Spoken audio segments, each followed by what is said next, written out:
I'd like to welcome you to another episode of God's Story.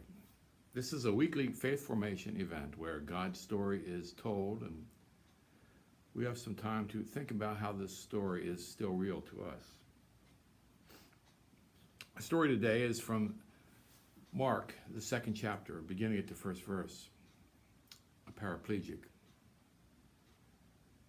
After a few days, Jesus returned to Capernaum, and word got around that he was back home. A crowd gathered, jamming the entrance so that no one could get in or out. He was teaching the word. They brought a paraplegic to him, carried by 4 men.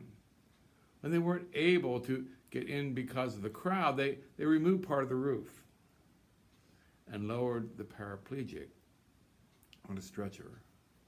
Impressed by their bold relief, Jesus said to the paraplegic, "Son, I forgive you your sins." Now, some religious scholars were sitting there, and they were startled, and they began to whisper among themselves, "He can't talk that way. That's blasphemy. God and only God can forgive sins." Well, Jesus knew right away what they were thinking and said, "Why are you so skeptical?" I mean, what is simpler to say to the paraplegic, "I forgive your sins," or say, "Get up and take your stretcher and start walking"? Well, just so it's clear that I am the Son of Man and authorized to do either or both.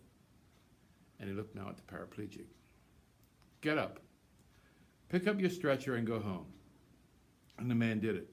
Got up, grabbed his stretcher, walked out, and everyone there was watching him. They rubbed their eyes, incredulous, and they praised God, saying, "We've never seen anything like this." Now, I'd like you to take a moment to think about what you've heard.